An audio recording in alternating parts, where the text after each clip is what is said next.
Welcome to the Hockey Writers Maple Leafs Lounge, a weekly show from our Toronto Maple Leafs writing crew, bringing you the latest news, rumors, trades, player grades, prospects, and much more. From training camp to the playoffs, from draft day to the trade deadline, our team covers everything that happens with the blue and white. Come on in and pull up a chair. Welcome to the Maple Leafs Lounge. Welcome inside the Maple Leafs Lounge, brought to you by the Hockey Writers. I'm your host, Kevin Armstrong, joined as always by my friends and colleagues, Peter Baracchini and Alex Hobson. Thanks so much for joining us this week. We feel a little bit better this week. Our rundown is going to be reaction to the last two games and two victories to end that four-game losing streak that had the panic button being mashed down. We'll talk about that. We'll talk about Morgan Reilly's extension and also the defensive shakeup. And then we'll take a look at a few of the comments from our maybe fans. We're getting some fans, guys. That's nice to see. So let's start it off with, we are recording this on Sunday morning and feeling okay. It's a victory. It wasn't pretty, but it's a victory. It's 2 points in the column. I know you were there, Alex, so take us through that game and the feeling in the building. Oh, the feeling in the building was great. I mean, I know that on TV, it doesn't always do it justice. It sounds like it's kind of quiet there, but I'll tell you right now that if you're in the building for a game, there are fans there and they're cheering loud, and it doesn't, watching it on TV doesn't really do it justice.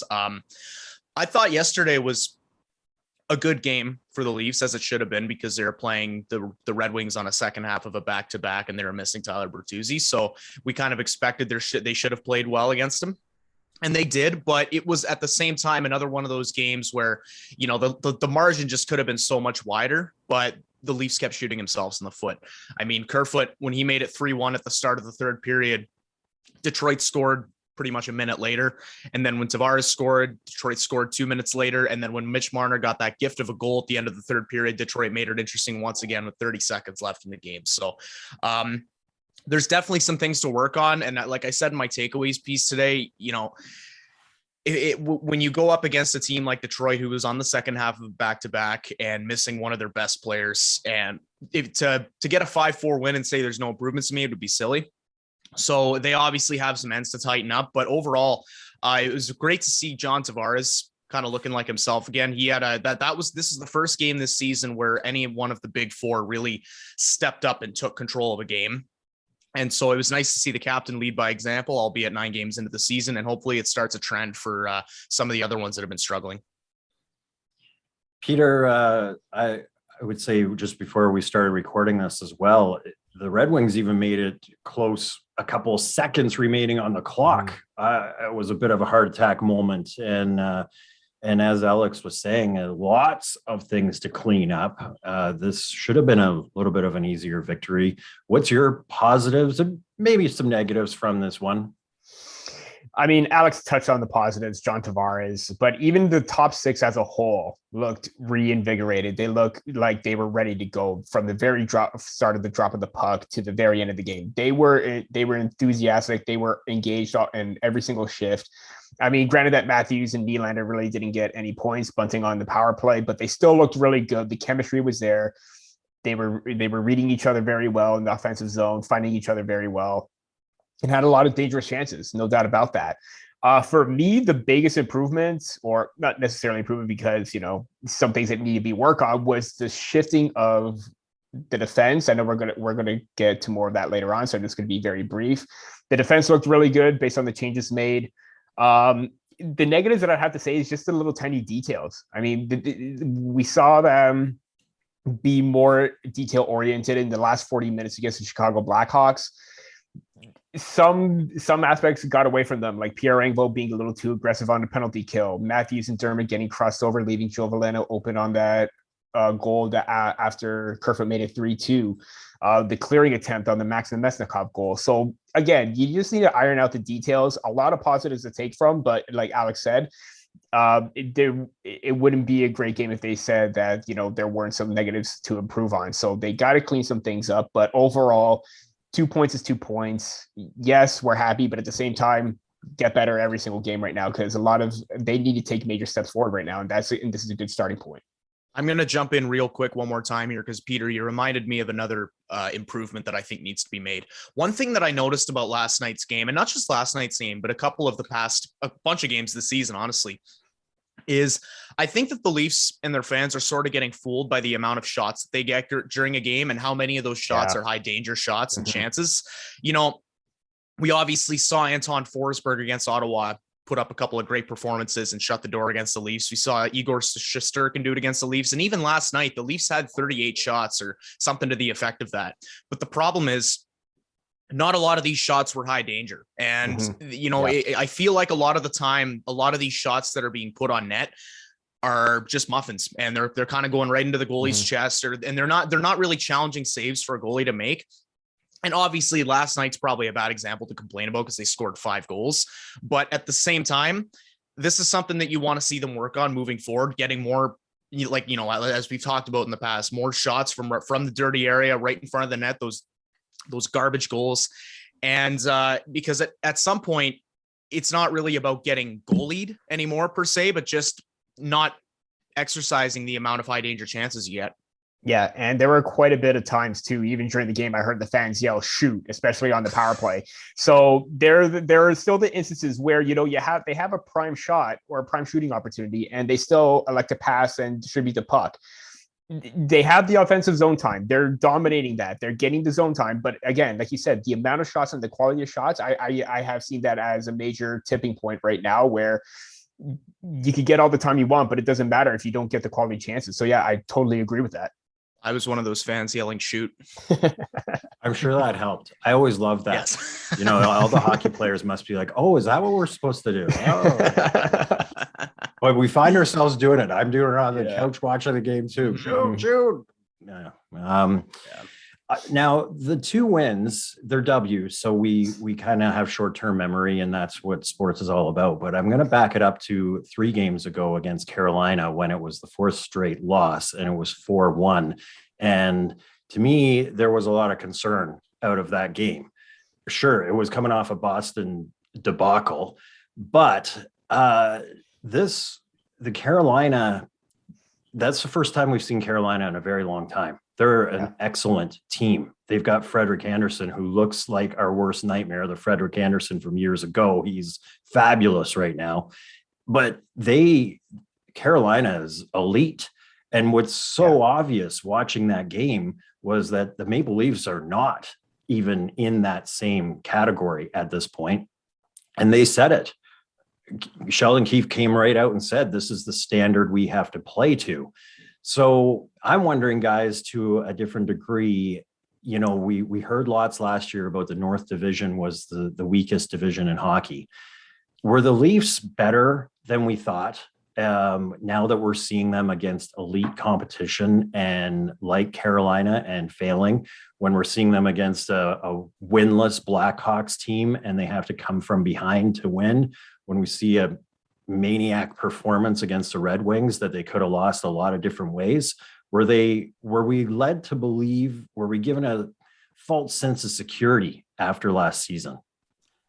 I do think so. And I think it's one of those things that the fans don't want to admit, because we spent all of last season going to bat against fans of other teams saying, no, you know what? It's not the North Division. These guys just really are good. But at the same time, a lot of these American teams have a solid defensive foundation. And you're right, Kevin. I've been thinking the same thing, that the Leafs haven't really come out and dominated a game against an American team yet this year. They haven't had, truth be told, they haven't really come out and dominated any games this year, be it against an American team or a Canadian team. But I think especially against the American teams, I mean, even the weaker ones, we saw the New York Rangers, like Leafs peppered all the shots in the world, but their goalie shut the door. San Jose, that wasn't a good game at all. We don't even need to talk about the Pittsburgh game. And then Carolina, I mean, Sheldon Keefe was right. That is a true Stanley Cup contending team, and the Leafs are not quite there. So yeah, I do think there is some merit to that, but at the same time, I'd like to see how these guys develop over the course of a season. I know that,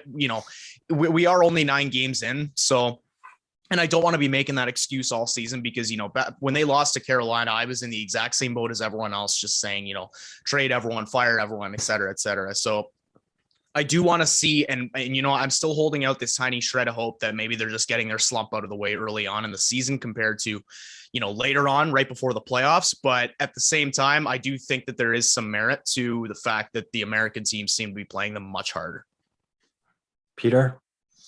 Yeah, I think it's just a little too overconfident right now, considering the fact that, they were, now that we think about it, yeah, they were kind of sheltered in that Canadian division, although the Edmonton Oilers are still really damn good. Same with the Winnipeg Jets. They still got a really good team. So those two teams, in hindsight, gave the Maple Leafs a good run, but, there were still some games where we should have won winnable games against those in the bottom of the standings, Ottawa, Vancouver, Calgary. But I also think everything stems back even before the North Division. We saw the same type of gameplay, the same type of, I want to say, mistakes, attitude, mentality that was done in 2019-20 before everything shut down. Obviously the Pittsburgh Penguins games, the David Ayers games, they were all very reminiscent of those games that happened right now and it's coming back to haunt us early on in the season.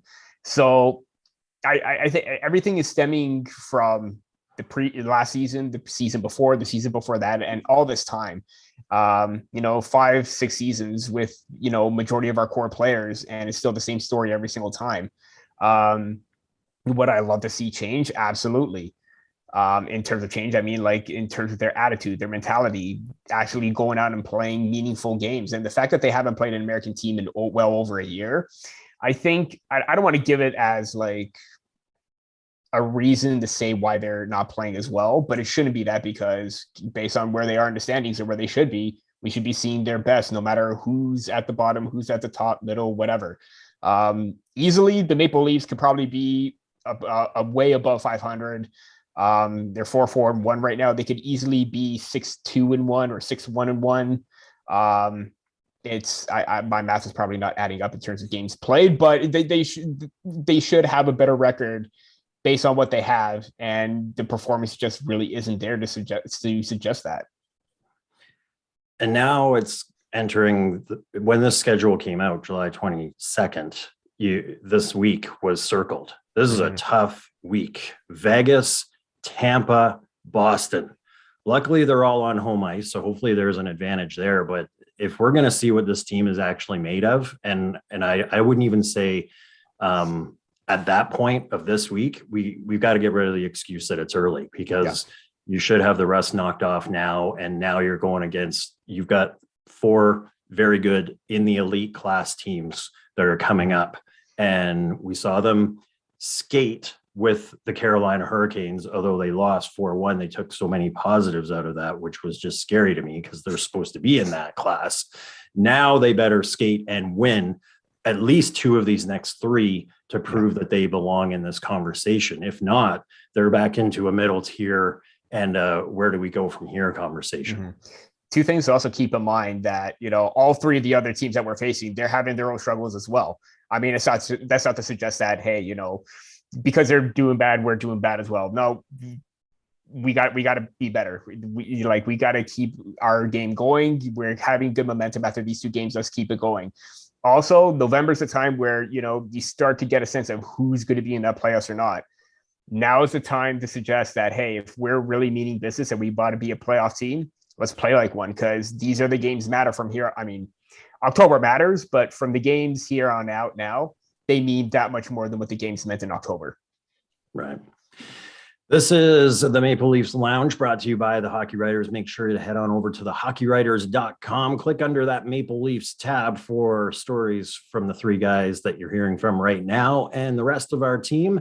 And follow us on social media at the Hockey Writers.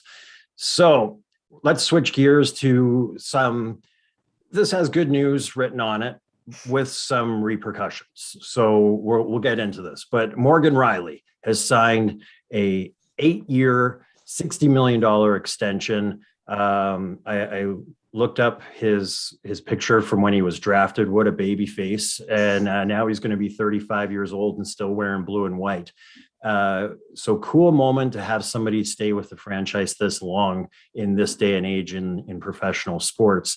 And he took a team-friendly deal, $7.5 million per season for those 8 years. And we saw the massive contracts that were handed out to defensemen in the past off season. He could have at least at minimum got 8 out of another team. And maybe there would have been a bit of a bidding war where it could have, who knows, a year from now, it could have been into the 9 territory. So he definitely gave a bit of a team discount there. So let's start with that. What does this mean to the team to solidify a leader, a veteran, a guy that's been there since 2012, and to really go forward with Morgan Reilly as a key cog for this franchise? I'm personally a big fan of the deal. You know, you mentioned it there, Kevin. Morgan Reilly easily could have gone into free agency and tested the open market, and more than likely could have gotten at least $8 million a year. And I think between that and the fact that we saw Zach Hyman walk this past offseason, I know the two players aren't really comparable, but I think between those two factors, I don't know if anybody was expecting Reilly to be back in the Leafs uniform next year. So this did come as a bit of a pleasant surprise. And there's two other things I want to note about this signing that I think makes sense for the Leafs. The first one is 7.5. Obviously looks like a pretty big number when you consider the contracts that the Leafs already have. But one thing I think to note about that is that there's the expectation that the cap's going to be rising by $1 million next year.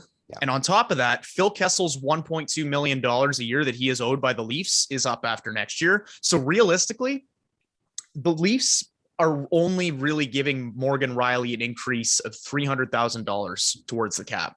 So I think that helps soften the blow a little bit when you're talking about how his contract will affect the deal moving forward.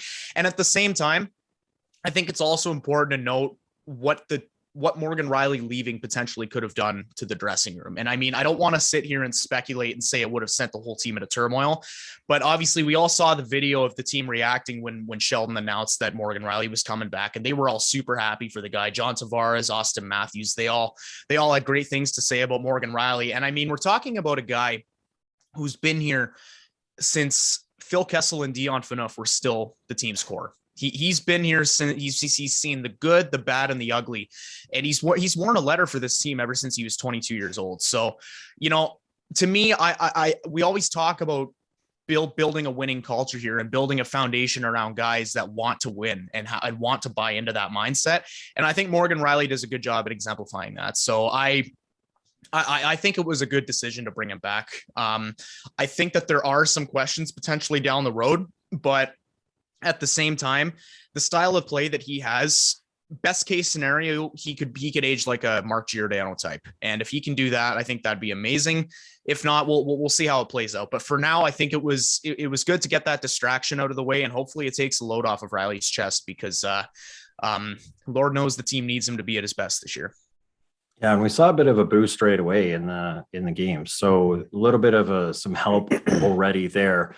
But let's talk about the ripple effects that this means then, Peter, because as Alex did the math there, the 300,000, when you talk about those other factors, the other issues, the two that popped to mind for me are Jack Campbell. He's just making 1.3. Obviously, he's a free agent at the end of this year. He's obviously going to be over 3 million and maybe higher. If he keeps playing the way he does, he's over 5, he's over 6 at this point if he keeps playing the way he is. And then Rasmus Sandin is a restricted free agent. He lives with William Nylander. We know how that contract negotiation went with Willie. And if we expect Rasmus to be given team discounts and those things, especially when he's getting the kind of ice time that he's getting, he's going to be getting a significant salary as well. So those are the other factors that everyone loves Morgan Reilly and wanted him back. But does this just make a bigger issue to what was already such a problem with this team when it came to 4 players making half of the entire team budget? Now you've got 5 that are sucking up a lot of that cash. So, Peter, where does this team go from here when we look at those building out the rest of the team? Yeah, I think there is some cause for concern with Jack Campbell, mainly because of the way that he's playing. Obviously, he's going to get an increase over, the contract that he's making right now. I mean, really hot start to begin the season, and he's already making 1.65. So obviously, if you double that, you are, like you said, you're already looking at $3 million to try and bring Jack Campbell back. Obviously, you got to do some shifting around. Do you trade Alexander Kerfoot, bring in some draft picks, and then use that money to sign Jack Campbell? Do you also free up Justin Holl, which I know another player we're going to get to very soon, move his contract as well because he's making $2 million. Then there's also the play of Pierre Engvall when Ilya Mikheyev comes back. So you have a lot of cap juggling to do right now. And I do think that with Jack Campbell, it may create a bit of a headache, but I don't think it's going to be too much of a concern for the Maple Leafs to try and wiggle their way around it or maneuver their way around it. In regards to Sandin, I think you're probably in a safe spot right now where obviously his entry level contract is up, but I don't think there's going to be the serious demands that, you're going to be getting from William Nylander. I mean, it was only recent last season where we saw him play and excel in a top line role or top pairing role for one game. Great that he did that. I would love to see more of that. If he was doing that consistently more, then you would probably have a problem on your hands. With Rasmus Sandin right now, I think you're probably looking at maybe a contract extension similar to that of Dermott, but maybe you want to get him locked down for more term, maybe 3-4 years as opposed to 2 for Dermott. And if Sandin is probably going to be making around, maybe I'm going to say 1.5, 1.6, that's reasonable considering the fact that, still in the depth role. Obviously he needs to still to prove a lot, even though I think we've already seen enough that he's capable of being a top 4 defenseman. So he's got that going for them. We'll see how the negotiations go, but I don't think it's going to be as nearly a problem as it was in the past with Mitch Marner, with William Nylander. I think Rasmus Sandin, you're going to be in a good spot with the number that you're going to come out with him. Cool. All right. Morgan Reilly did the quick math on this. Did you know that he is already the franchise leader for blocked shots? They didn't start keeping that stat until mid-2000s. So there are some guys in the 100-year history of this team that have blocked shots with their face more than Reilly has blocked shots, but still very cool that he's the franchise leader. And now under this contract, if every season was 82 games, and if he played all 82 games, which I know is unlikely, but let's just say there is the possibility, that would get him to 1,310. The current franchise leader is George Armstrong with 1,188 games played for this franchise. Check this out. Hey, Team I Armstrong. got this. Perfect. I got this from the game used auction that the Leafs just had. This was what they used during training camp to divide up everybody, all a bunch of Leafs legends. Yeah, so, perfect. yeah. So as much as I like Reilly, he better not take the value from my George Armstrong door magnet. I was going to say, how does it make you feel that they named a team full of legends after you? Yeah. There we go. They watched Maple Leafs Lounge and they're like, that host, we're going to name a team after him. That's what it was. Had nothing to do with George at all. No. Thank you for that. Yeah. I don't know if my head's going to be able to fit through the door after that. Okay, so let's talk. Let's stick with the D-core then, and we've kind of alluded to it a few times. It was it's been a difficult start for the defense after such a positive year last season for the top 4, especially. They mixed up the defense completely, and they sat a guy that looked to be coming into his own last year in Justin Holl. So what does that say going forward at this point? And we'll start with you, Peter, because I know you were talking a lot about the defensive side of this for a bit, but what do they do with him at this point? Yeah, it's going to be interesting to see how this plays out because let's face it, when we saw the clip of Austin Matthews yelling on the bench, everyone was wondering, well, who is he yelling at? It turns out that it was Justin Holl. We saw a 3-on-2 heading the other way. Justin Holl is carrying the puck, makes a little sidestep. Austin Matthews goes offside, and Justin Holl is late behind it. You see Austin Matthews throw his head up. So you're starting to see a bit of a problem here. I think Justin Holl's play isn't nowhere near where it was at last season. And I'm going to say a specific part, the first half of the season, because in the second half is what we're seeing right now with his play. Getting too ahead of himself, trying to make the fancy play, pinching way too high, getting caught out of position a lot. And that's not Justin Holl's game. I mean, I think he's got to realize that he's not a puck moving defenseman. He's very slow with his movement. He's in that shutdown role with Jake Muzzin. I think, well, granted, Jake Muzzin hasn't had the best start either, but with Holl coming out of the lineup yesterday, you saw a defensive unit that looked more comfortable. You saw Muzzin and Brody play extremely well with each other. You saw Liljegren and Sandin feed off each other very, very well. And I got a lot of heat for this, saying that, oh, Justin Holl's a solidified or established himself as an NHL player with the amount of games that he's played, and Timothy Liljegren, very little experience. Well, Timothy Liljegren looks to be like an NHL player right now. I was on the bandwagon, not necessarily the bandwagon, but from the beginning of camp this season and even at the beginning of last year when they called him up, I thought that, he's earned his time. He's paid his dues in the minors. He's learned the game. And we saw that with his stretch passes, his shot. I don't, there was one point where he had 2 straight shots back to back, and they were probably the reasons why they had a good amount of zone time because of him. I mean, his awareness, his ability to read with Sandin on positioning and everything like that. We saw them communicate very well. I do think that, if it continues to go this way, how do you go back and throw Justin Holl into a game when the defense played extremely well for the most part? I mean, granted, again, some mistakes and some hiccups here and there, but it was more steady. This is the defense that we wanted. And to be honest, if Justin Holl wants to get back into the lineup, he's got to show a lot more than what we've seen in the past. Obviously, you want to give him the opportunity. You want to give him the chance. But if the next game that he comes into and it's still the same thing and he's still getting beat, let's face it, his time is done, because Timothy Liljegren looked really good. TJ Brody looked comfortable playing on Jake Muzzin's, I'm getting confused already, Jake Muzzin's partner.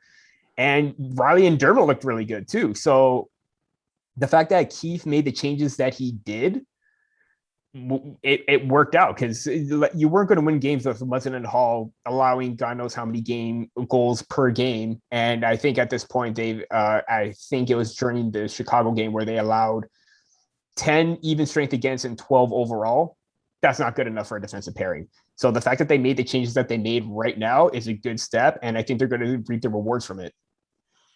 Yeah, and we'll excuse you for getting mixed up on the names, because they've mixed up the whole pairings. Like watching that game last night, it was like different numbers were out there that we haven't seen in quite a while. It's also too many J's too. Justin, Jake, TJ. Yeah, come on, fix that up. Alex, you a few weeks ago you did the story on putting it in the blender for the top 6, and we saw that. You could have done a follow-up, I guess. So I'm put it in the blender for the bottom 6 as well. You did do a story similar to that, but that's basically what's happened here. I think Peter said a lot of the things that you've highlighted as well. Anything you want to add on to that conversation? I would say I'm just happy that Sheldon Keefe has kind of recognized that there should still be an open battle for that bottom pairing, instead of just giving Justin Holl the benefit of the doubt because he's making $2 million. Because I think after the first half of last season, it became pretty apparent that Jake Muzzin was, I won't go as far as to say carrying, but he was a big part of why Justin Holl looked the way that he did last year. And this season, Jake Muzzin's kind of had a couple struggles of his own to start the year. And when Muzzin's off his game, it's just that much more detrimental to Justin Holl's game. And, we saw that in the Chicago game. We've seen that in multiple games this year. I'm glad that he got the night off yesterday because he needed it. And while I do think that Liljegren does have a couple improvements to be made defensively, man, that chemistry that him and Sandin have playing together is just ridiculous. It was incredible watching those guys cycle the puck in the offensive zone. And it wasn't, I won't say incredible, but it was just, you can really see where their heads are at, and you can see the style of game that they like to play.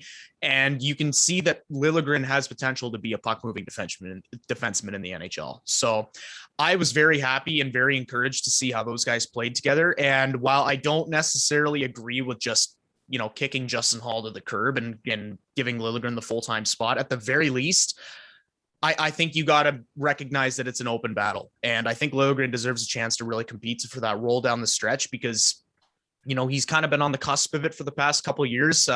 Hasn't really gotten too many looks in the NHL. I think he got one game 2 years ago before COVID shut the season down. And then I think he got one game last year as well. So I really want to see some more of Timothy Liljegren because I think he deserves a proper look on the defensive core.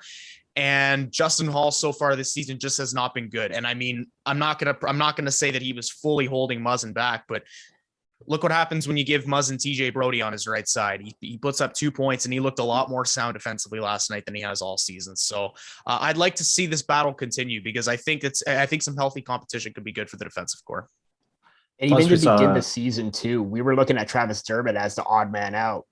And we thought Justin Holl's spot was a little bit, safe, but now the tables have turned and it's now Dermott is the one who's safe and Hall's the one looking out for his job too, because now with Liljegren coming up, it's going to be a difficult battle from here on out. Mm-hmm.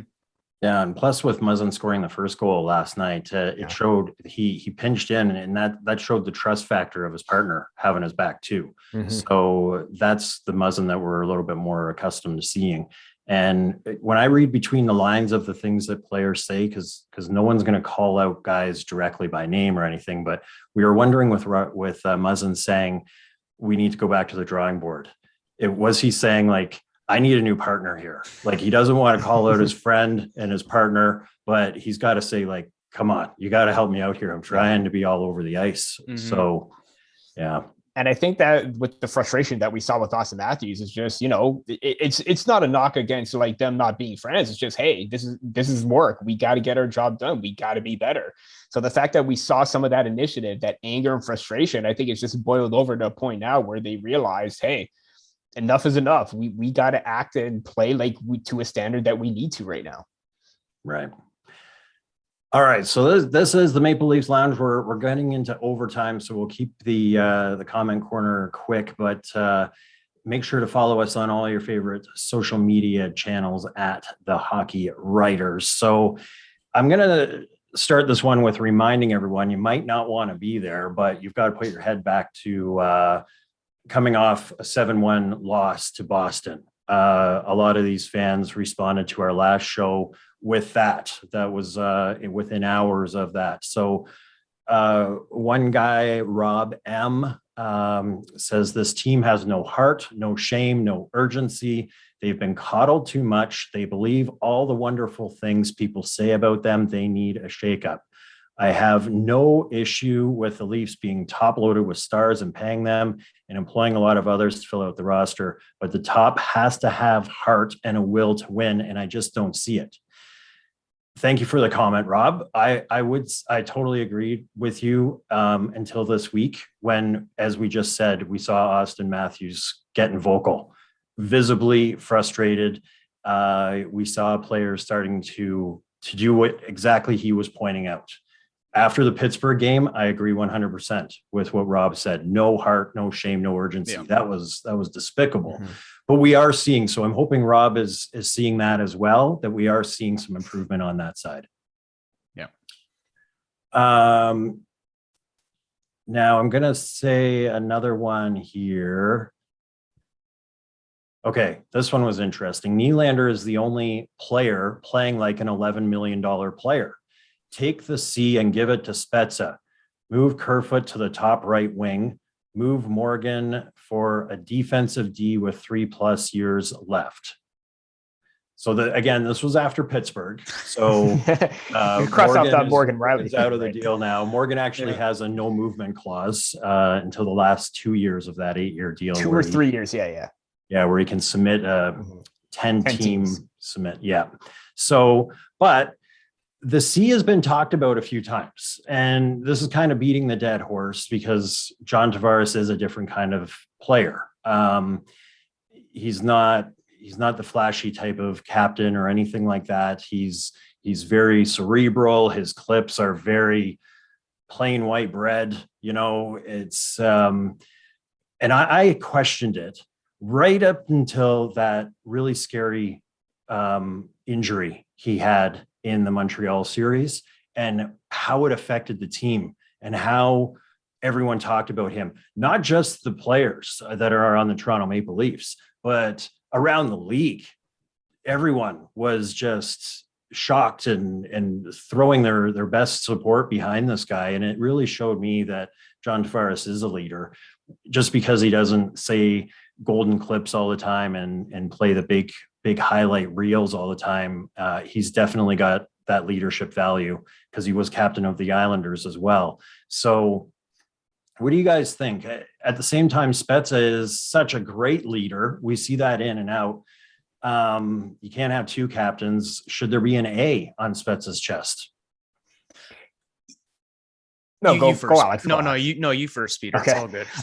I was just about to say, leaders come in all different forms. Like you're going to have the ones that are very, out there and criticizing of a lot of things. I'm not trying to throw anyone under the bus, but like Nathan McKinnon is more vocal than any other leader that I've seen out there. We've seen Connor McDavid be vocal. I think John Tavares, I even though we want to see him be, aggressive and attacking, certain situations, certain events and everything like that, that's just not who he is. He wasn't like that when he was in junior. He was very monotone, but very respectful and very highly regarded as a leader, as a player throughout his career. And, he's not going to change who he is just because some fans want him to call other players out. That's not going to happen. That's not who he is. And again, just like when he got injured, he was very respected in regards to the fact that everyone was showing the support because of his impact as a leader. Would you want to see results? Absolutely. But I don't think taking away the C from John Tavares is the right thing to do. Given an A to Jason Spezza, I'm 100% on board with that. Maybe kind of do the same thing with, I know people were calling to take the A away from Mitch and then give it to Spezza and then rotate the A's in and out with Matthews and Spezza as opposed to Matthews and Marner. I based on what he's done the last 2 seasons and his production and his ability to step up in key moments, because let's face it, the last few games when the team needed a spark, it was Jason Spezza. And how awesome would it look to see a letter on a player that's like being a game-changing player right now? Then again, Mitch Marner has had a fantastic 2 games. So he's still playing like a player who deserves an A, but the consistency needs to be there. I think they have faith in who they have as leaders. I still think that maybe Jason Spezza should be in that conversation where maybe even every maybe 5-10 games, let him wear the A every now and then to show that, he's still respected and still looked up to as a leader of this team. Alex, I would say that Spezza's at the point in his career where he doesn't care if he's got a letter or not. We see him talking to the refs. We see him after practice working with the young guys. We see him talking to Keefe. He doesn't care. It's more of the fans that are wanting to see it, and it's symbolic, right? Yeah. So is it worth the change? Is it worth putting an A, or do you leave that one alone? You literally just took the words out of my mouth. I apologize. It's all good. Great minds think alike. Rewind back a few seconds. I was just going to say, like, it's one of those things where I always feel kind of wary as a fan talking about, which players deserve the captaincy or which players don't deserve it, because realistically, the fans have no idea what certain guys do to the dressing room, right? Like, John Tavares, that is a perfect example of that. Peter was saying how he's not the type of leader who will get up and he'll yell at the refs or he'll get up on the bench and scream at his own team to get them going or anything. But I mean, I think it does go without saying that the guy he's one of those guys that leads by example, and people just naturally look up to him and respect him. That's the vibe that I get as a fan anyways. And in terms of Spezza, I mean, I don't think a letter on his jersey would move the needle at all in terms of how his teammates look at him. I think everybody knows that vintage is vintage. He's been around the league longer than anybody else on that team.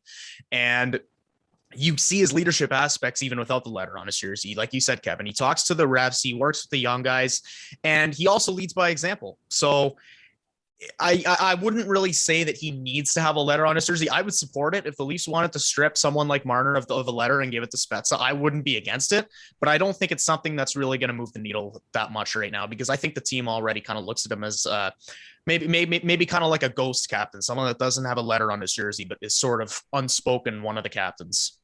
Right. Okay, so we'll wrap up the show on this comment. Acumus deception. I don't know if that's the letters that are going to come back to haunt me later, but Acumus deception says, and keep in mind, this was after the Pittsburgh show, and we didn't feel very good. So this guy said, I must say this episode was a pleasant surprise.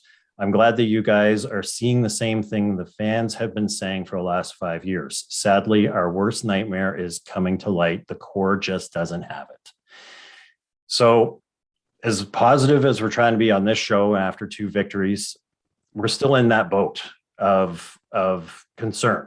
Does this core 4 have it? The fans are still wary for sure. We are as well. But at least there's a little bit of light shining through the dark right now for this team. And we're seeing it. And now we've got the big test. We could be here a week from now going, or we could be saying they are definitely elite team. That's where we're at for this week. So it's going to be a huge week. We hope that you're back here next week to see how it all goes down and what our insights are with this team that everyone loves to love and hate, the Toronto Maple Leafs. This is the Maple Leafs Lounge. Thanks so much for joining us. See you next week.